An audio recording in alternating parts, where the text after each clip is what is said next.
بسم اللہ الرحمن الرحیم۔ گل بہار وہ مسلمان لڑکی جس کے لیے مہاراجہ رنجیت سنگھ نے کوڑے کھانے قبول کیے۔ ان کی عمر محض 18 برس کے قریب تھی اور وہ پیشہ ور رقاصہ اور گائک تھی، مگر ایک ہی ملاقات میں ان کے حسن اور آواز کے سحر نے حاکم وقت کو اپنا اسیر بنا لیا تھا، یہاں تک کہ وہ اس لڑکی سے شادی کرنے کے لیے کوڑے کھانے پر بھی تیار ہو گئے۔ یہ لڑکی امرتسر کی گل بہار تھی۔ پنجاب کے حاکم مہاراجہ رنجیت سنگھ نے پہلی مرتبہ انہیں ایک شاہی محل میں گاتے سنا اور دیکھا۔ اس وقت مہاراجہ نے گل بہار کا قرب حاصل کرنے کی کوشش کی۔ وہ انہیں اپنی محبوبہ بنا کر رکھنا چاہتے تھے، مگر گل بہار نے ایسا کرنے سے انکار کر دیا۔ پنجاب کی تاریخ پر نظر رکھنے والے محقق اور مصنف اقبال قیصر کے مطابق رنجیت سنگھ ان پر اس قدر فریفتہ تھے کہ وہ اپنا سب کچھ لٹانے کو تیار تھے۔ گل بہار ایک مسلم گھرانے سے تعلق رکھتی تھی، اس لیے انہوں نے رنجیت کو کہا کہ وہ محبوبہ بن کر نہیں رہ سکتی۔ اس وقت مہاراجہ کی عمر 50 برس سے زیادہ تھی اور وہ یہ دور تھا جب انگریزوں نے بر صغیر میں قدم جمانے شروع کر دی تھے۔ گل بہار نے پیشکش کی کہ وہ اگر مہاراجہ چاہیں تو وہ ان سے شادی کرنے کو تیار ہیں۔ اقبال قیصر بتاتے ہیں کہ مہاراجہ رنجیت سنگھ اس قدر جذباتی ہوئے کہ انہوں نے یہ پیشکش قبول کر لی۔ پنجاب کے مہاراجہ نے گل بہار کے گھر باقاعدہ طور پر ان کا ہاتھ مانگا۔ ایک روایت کے مطابق گل بہار نے شادی کی پیشکش کے ساتھ یہ شرط بھی رکھی کہ رنجیت سنگھ ان کے گھر والوں سے رشتہ مانگنے کے لیے خود پیدل چل کر لاہور سے امرتسر آئیں گے۔ تاہم اقبال قیصر کے مطابق مستند تاریخ کی کتابوں سے اس کی کوئی تصدیق نہیں ہوئی۔ تاہم پنجاب کے مہاراجہ کے لیے بھی سکھ مذہب سے باہر ایک مسلمان لڑکی سے باقاعدہ شادی کرنا اتنا آسان نہیں تھا۔ اکال تخت نے رنجیت کو کوڑوں کی سزا سنائی۔ سکھ مذہب کے مذہبی افراد نے رنجیت سنگھ کے اس فیصلے کا بہت برا منایا۔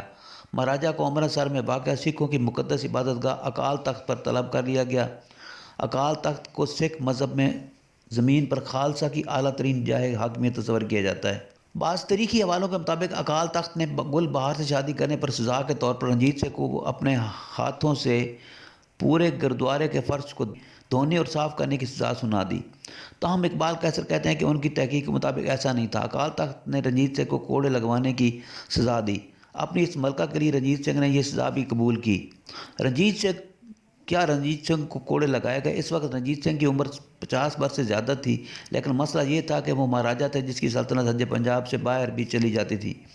اس قدر بااثر شخصیت کو کوڑے کون لگا سکتا تھا؟ دوسری طرف اکال تخت کا حکم بھی تھا جو رد کرنا رنجیت سنگھ کے لیے بھی ممکن نہیں تھا۔ اقبال قیصر کے مطابق اس کا حل یہ نہیں کہا لگے کہ ریشم کا کوڑا تیار کیا گیا، رنجیت سنگھ کو کوڑے لگائے گئے اور یہ حد پوری کی گئی۔ وہ کہتے ہیں کہ اس طرح مہاراجہ نے کوڑے بھی کھا لی اور گل بہار کو بھی نہیں چھوڑا۔ رنجیت سنگھ گل بہار کی اس شادی اور اس پر ہونے والے جشن کو کئی مورخین نے تفصیل کے ساتھ بیان کیا۔ وہ لکھتے ہیں کہ جن بوڑھوں نے اس شادی کو لاہور اور امرتسر میں دیکھا تھا وہ بعد میں یاد کرتے تھے کہ یہاں بھی کبھی شادی ہوا کرتی تھی۔ موقع کے اقبال قیصر بتاتے ہیں کہ اس شادی کا احوال مورخ سبحان رائے نے اپنی ایک کتاب کو خالصہ تواریخ میں تحریر کیا۔ وہ لکھتے ہیں کہ مہاراجہ رنجیت سنگھ نے باقاعدہ طور پر مہندی لگوائی، طلائی زیورات زیب تن کی، اپنی شاہی لباس پہنا اور ہاتھی پر سوار ہوئے۔ امرتسر کے رام باغ میں ایک بنگلہ تھا جس میں شادی کی تقریب منعقد ہونی تھی۔ اس بنگلے کو چند روز قبل بند کر دیا گیا تھا اور کئی روز تک اس کی تزئین و رائش کی گئی۔ اس کو خالی کروا لیا گیا اور اس کے بعد جو پہلا شخص اس میں داخل ہوا وہ گل بہار تھیں۔ شادی کی تقریب سے ایک رات قبل اس میں محفل موسیقی منعقد ہوئی، مجرے ہوئے اور چراغاں کیا گیا۔ اس محفل میں گانے والوں کو انعامات میں 7,000 روپے دیے گئے اور یہ اس وقت ایک بہت بڑی رقم تھی۔ گل بہار کو گزرنے کے لیے راوی کے نالے پر پل تعمیر کیا گیا۔ شادی کی تقریب دھوم دھام سے ہوئی، جس کے بعد شاہی جوڑا امرتسر سے لاہور کے لیے روانہ ہوا، لیکن لاہور میں داخل ہونے سے قبل دریائے راوی کا ایک چھوٹا سا نالا ان کے راستے میں حائل ہو گیا۔ اگر کوئی اور ہوتا تو وہ پیدل چل کر اس کو عبور کر سکتا تھا، لیکن گل بہار اب لاہور کی ملکہ تھی۔ یہ کیسے ہو سکتا تھا کہ ایک ملکہ پالکی سے اتر کر پیدل چل کر نالا عبور کرتی؟ گل بہار نے ایسا کرنے سے انکار کر دیا۔ اقبال قیصر کے مطابق کچھ لوگ کہتے ہیں کہ اس نالے کے اوپر ایک پل تعمیر کیا گیا جس پر چل کر ملکہ نے نالا عبور کیا۔ بعد میں یہ پل کنجری کے نام سے مشہور ہوا۔ اقبال قیصر کے مطابق اس کا کچھ حصہ آج بھی موجود ہے اور پاکستان اور انڈیا کے درمیان سن 1970 کی جنگ کے دوران یہ پل کافی زیادہ خبروں میں رہا تھا۔ تاہم بعض روایات کے مطابق یہ پل وہ مقام ہے جہاں رنجیت سنگھ امرتسر کی طرف سے سفر کے دوران قیام کرتے تھے۔ اس کے لیے بنائی جانے والی تعمیرات آج بھی یہاں موجود ہیں۔ اس روایت کے مطابق اس پل کا نام پل کنجری رنجیت سنگھ کی محبوبہ مورا سرکار سے منسوب کیا جاتا ہے، جس نے پیدل چل کر نالا عبور کرنے پر ناراضگی کا اظہار کیا تھا۔ گل بیگم سے شادی کے 8 برس بعد رنجیت سنگھ کی موت واقع ہو گئی اور اس کے کچھ ہی عرصے بعد انگریز پنجاب پر پوری طرح قابض ہو گئے۔ رنجیت سنگھ کی آخری بیگم جندہ کو دیش نکالا دے دی کیونکہ ان کے بیٹے دلیپ سنگھ کو ہی رنجیت کا جانشین مقرر کر دیا گیا تھا۔ بہار گل بہار بیگم کی اپنی کوئی اولاد نہیں تھی، اس لیے ان سے انگریز سرکار کو خطرہ نہیں تھا۔ مہاراجہ کی اہلیہ ہونے کے ناطے گل بیگم کے لیے ماہانہ وظیفہ مقرر کر دیا گیا، جو ماہانہ 1200 روپے کے لگ بھگ تھا۔ گل بیگم نے ایک مسلمان لڑکے سردار خان کو گود میں لے رکھا تھا۔ سن 1851 میں گل بیگم نے اپنے لیے لاہور کی قدیمی میانی صاحب قبرستان کے پہلو میں ایک باغ تعمیر کروایا۔ اقبال کیسر کے مطابق اس باغ میں انہوں نے اپنا مقبرہ بھی تعمیر کروایا۔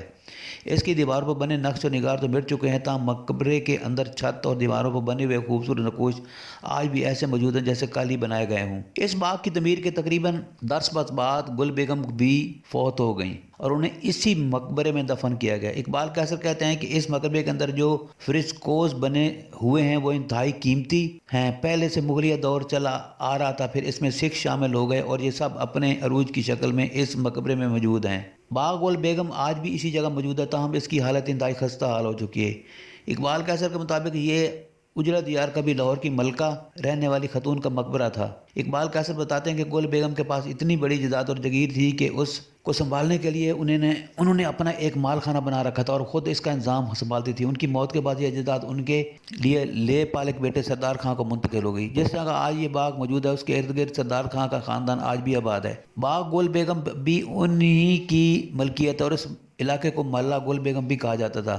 سردار خان کی قبر بھی اسی باغ کے وسط میں ایک احاطے کے اندر موجود ہے۔ یہ ایک چھوٹی سی ویڈیو جو ہم نے آپ کے لیے بنائی ہے اور اس کو ہم آپ کے لیے بہترین اور خوبصورت ویڈیو بناتے رہیں گے، اور تو تھینک یو فار واچنگ۔ انشاءاللہ کل ملیں گے نئی ویڈیو کے ساتھ۔ اللہ حافظ۔